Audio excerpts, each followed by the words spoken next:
Alrighty, this is take 3. We're gonna start with the levitation. Alright, I'm gonna try to keep this under 10 minutes as well. It has proven to be difficult. Alright, I'm gonna show the levitation first. This is a plain picture in my room, and the most important thing in levitation is to take the picture beforehand and to not move the camera at all. So you need 2 pictures at least. So we're go over here to the little highlight thing. I don't know, but we actually are not going to use this one. We're going to do this one. This is with me in it or whatever. So go ahead and copy that and paste it onto the plain image. Now over here where the layers are, you can see the background in the first layer. So down here at add a layer mask, if you can see that. There we go. Now, what we are going to do, okay, you already know how to zoom in, so there you go.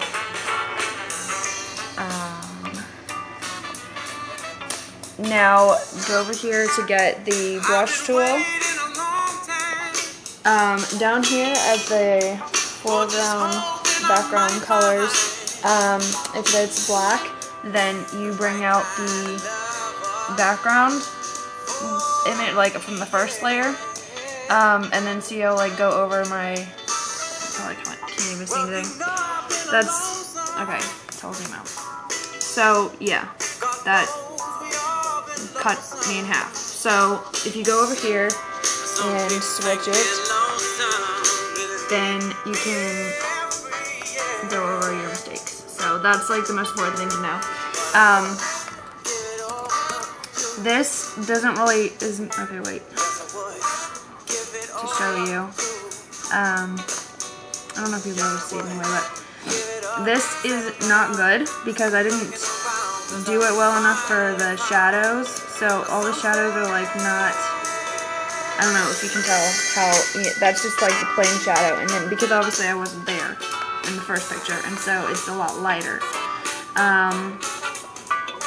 So yeah, you just gotta, I mean, I did this very quickly and it's a very bad job, but anyway, it's just to kind of show you, and I'm sure you'll do really great stuff with it. So, I think that's all that I need to show for that. So, the next one is the double exposure, which if you know how to do levitation, you know how to do this, because we're just gonna do the exact same thing. Go over here and get the highlight thing. Grab this, copy and paste it onto a plain picture of Grant, and then you come over here, take it down to about 50. There you go. You know, and you can mess with it however you want, like that's at 25, 37, 53, 81, you know, hardly see it. So, there you go. Hello. This is Grant looking at a picture of himself. So, anyway, I have no idea how long this is going. Alright, so that's it. For that. You can mess with colors or whatever, it doesn't matter. Whatever you want. So this is the picture that I took, or chose, whatever, to show you, saying whatever a lot, it's really annoying me. To show you, like, the colors and stuff, if you want to do whatever. So, oh my gosh, you need to stop saying that. So this layers is selected, but we're not doing anything with that right now. So you go over to adjustments, and then I always like start with curves, and that's pretty much all I use anyway. This makes the picture lighter. You can see that right there. And then if you pull it down right here, that makes the shadows, but then that makes the highlights come out. So I will do, I don't know, I'm not turning it low. It kind of looks weird, so don't do that. But for this one, since it's red, it looks okay. And then obviously that can bring out the red even more, which we don't need to do because it's already red as it is. And so then green, blue, same thing.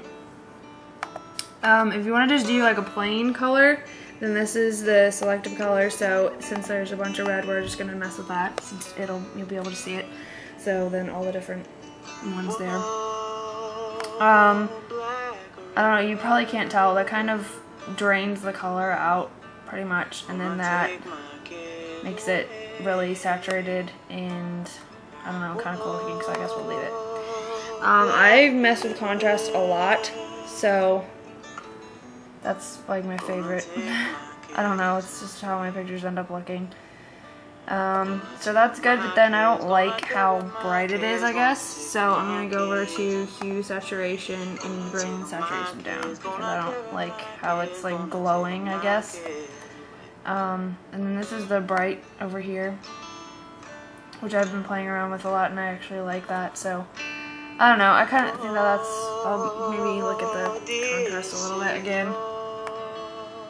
So I really like that, how it is. I don't know. What else? There's the photo filter thing. Gives it kind of like a warm thing. You can pick the color if you want. Make it different. I don't know.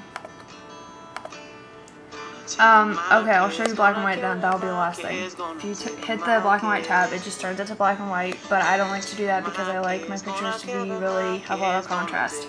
So, since everything was pretty much red in this anyway, if you do this, it's going to make it a lot lighter, and then that's going to make it a lot darker, but I don't know if you can tell or not since it's like a computer and a camera, but it's really pixelated and I don't know how to describe it, so I'll just take it down a little bit. And then the yellow is the light, obviously, so that's gonna make it even brighter. And then I'll just come back over to contrast because that's my favorite. Yeah, so there you go. Hope I stayed under 10 minutes and that this was somewhat helpful. Oh yeah, I forgot. The crop, if you're gonna crop, please make sure to hit front image first, because then because if you don't, if you hit clear up here, then you can crop it however you want. Like, you can make it, I'm doing a really bad job holding this, I apologize. So you can make it any way, you can do square crop or whatever, but the only thing with this is that it's really hard to get it printed if you do that, because it's just square and it's hard to get that printed. So if you hit front image up there at the top, then it will, no matter like what you do, it'll bring it up to the same size, if that makes sense. I don't know if that makes sense, but you can get it printed that way. And so if you don't ever want to get a picture printed, then, I mean, not ever, but whatever I'm trying to say, just if you want to get it printed easily, then make sure to do that. If you don't, make it whatever you want.